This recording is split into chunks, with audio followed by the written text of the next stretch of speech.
हरे कृष्णा साथियों, मैं आपका दोस्त जितेंद्र सागर, अंक ज्योतिष, फेस रीडिंग और टैरो कार्ड एक्सपर्ट अपने इस चैनल में आप सभी लोगों का हार्दिक अभिनंदन करता हूं दोस्तों। और सबसे पहले आप सभी लोगों को शारदीय नवरात्र की बहुत बहुत शुभकामनाएं। मां अन्नपूर्णा सब कुछ करने में समर्थ है, पूरे ब्रह्मांड का भार उठाती है, सबकी दुख दुविधाओं को दूर करती है। और जिस प्रकार एक माँ अपने बच्चे की हर छोटी से छोटी और बड़ी से बड़ी चीज़ों का ध्यान रखती है, उसी प्रकार माँ अपने बच्चों का बहुत ध्यान रखती है। तो आप बहुत अच्छे से शारदीय नवरात्र मना रहे होंगे और माँ कर्पूर गौर है, पूरे संसार का भार उतारने वाली है।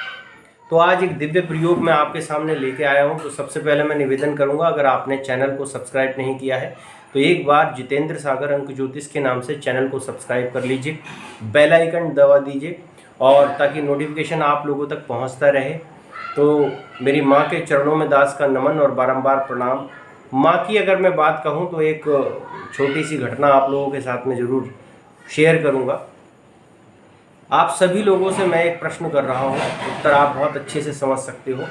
एक माँ के दो बेटे हैं, एक भूखा है और एक बोल सकता है, यानी एक गूंगा है और एक बोल सकता है। तो अगर माँ रोटी दे तो सबसे पहले किसे दे? आपके उत्तर अलग अलग हो सकते हैं। कोई कहेगा बोलने वाले को दे सकती हैं, लेकिन आंसर यही है कि जो मतलब नहीं सुन सकता है उसको रोटी दीजिए। मतलब जो गूंगा है, जो बोल नहीं सकता, उसको रोटी दे। क्योंकि बोलने वाला तो कह देगा माँ मुझे रोटी दे दे, और गूंगा व्यक्ति तो कह नहीं सकता।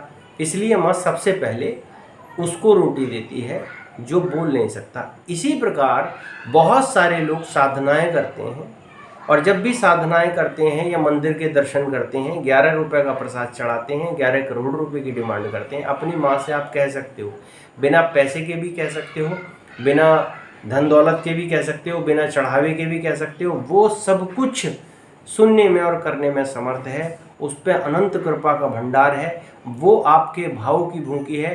अब बहुत सारे लोग कहेंगे ठीक है, हम तो माँ से कह दिया, माँ ने तो समझ लिया। अब आप अपने लिए फरारी गाड़ी में घूमते हो, अपने लिए बेहतरीन से बेहतरीन कपड़े पहनते हो, डीओ शीओ लगाते हो, सारे संस्कार सारी चीज़ें आप अपने लिए बेस्ट करते हो। लेकिन अगर कहीं दान और धर्म की बात आए, कहीं इस चीज़ की बात आए, तो आप अपना हाथ खींच लेते हो। 2000 रुपये का जूता आदमी खरीदते समय मॉल में केवल दो बातें करता है, सर क्या इस पर ऑफर है या कोई डिस्काउंट है। लेकिन अगर वही जूता, वहाँ बैग के भी एक्स्ट्रा पैसे लगते हैं, वो बहुत शान से उसको लेकर आता है, लेकिन अगर जूते रिपेयर करने वाला बंदा अगर उससे 20 रुपये की जगह 50 रुपये मांग ले तो उसे सदमा लग जाए। तो दोस्तों ऐसा ही लोगों के साथ है, लोगों की देने की नीयत कम होती है, लेने की नीयत ज़्यादा होती है। इसी प्रकार माँ के साथ भी यही विषय है कि जो माँ के प्रति अपना देने का भाव रखता है, माँ अन्नपूर्णा उस पर अपना भंडार भरती है, उस पर अपनी कृपा बनाए रखती है। क्योंकि वो खुले हाथ से देता है तो उसे खुले हाथ से मिलता है। ठीक है, तो आज मैया रानी का मेरा छठा नवरात्रा, और कुछ लोग क्योंकि पंचमी और छठी मतलब ये तृतीया से तिथियाँ थोड़ी सी वो चल रही हैं, तो इसलिए कुछ लोग पंचमी भी मना रहे हैं। बाकी 12 तारीख को दशहरा होगा, ठीक है, और 11 तारीख को नवमी होगी। ये सारा क्रम चल रहा है। तो आज मेरी मैया का छठा नवरात्रा, और छठे नवरात्रे में मैया ने धूम्रलोचन नामक सेनापति का वध किया था।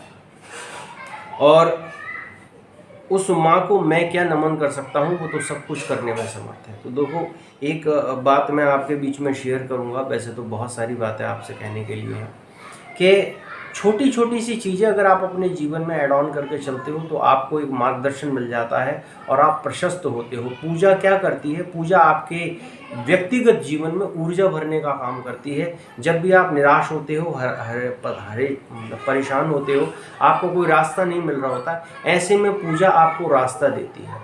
तो पूजा एक सुगम तरीका है आपके जीवन में आगे बढ़ने का, आपकी चीज़ों को आगे लेके जाने का। तो आपको दैनिक रूप में पूजा को अपना एक शरीर का अंग बनाना चाहिए, किसी भी देवी देवता जिसमें आपकी आस्था हो, और अन्यथा आप अपनी कुंडली के अनुसार अपने इष्ट का चयन करें। जो आपका देव है उसके अनुरूप अगर आप पूजन आराधन करते हैं तो आपका कार्य 100% सफल होगा। ऐसी मेरी शुभकामनाएं हैं। और एक छोटा सा उपाय फिर आपके बीच में, कुमकुम चंदन या लाल कलर का कुमकुम आता है, कुमकुम आप ले लीजिए और कुमकुम लेके उस कुमकुम को धूप से बुहार दीजिए, मैया रानी के चरणों में रख दीजिए। इन 9 दिनों में किसी भी दिन आप रख सकते हैं। मैया रानी के चरणों से उसे लगाइए और जो भी सुहागन या पतिव्रता स्त्री हैं उस कुमकुम को लगाते वक्त माता रानी से प्रार्थना करो कि हे मैया, जिस तरीके से ये तेरा सिंदूर लाल है तो पूरे संसार में लालिमा की तरह छाए रहती है, सारे अंधकार को दूर करती है, सब में ऊर्जा का भंडार भरती है। अब वो जिस भाव से आप उसे लगाते हैं, अगर आप उसे इस भाव से लगाते हैं कि मैया मेरे जो पति है उसका व्यापार कारोबार अच्छा हो, उसमें भी वो काम करता है। बाकी कुमकुम के बहुत सारे प्रयोग हैं, सब पर कभी चर्चा करेंगे। अभी केवल इतना सा कि कुमकुम को माता रानी के चरणों में रखिए, धूप दीप से बिहारिए और अपनी जो भी विषय वो माता रानी से कीजिए। अगले दिन सुबह वो कुमकुम आपको उठाना है और 2 टाइम या 3 टाइम की जो भी आप पूजा कर रहे हो उस पूजा के क्रम में उसको लगातार रखते रहिए, धूप दीप बुहारिए और अगले दिन उसे उठाइए, माथे पे लगा सकते हैं, महिलाएं मांग भर सकती हैं उससे।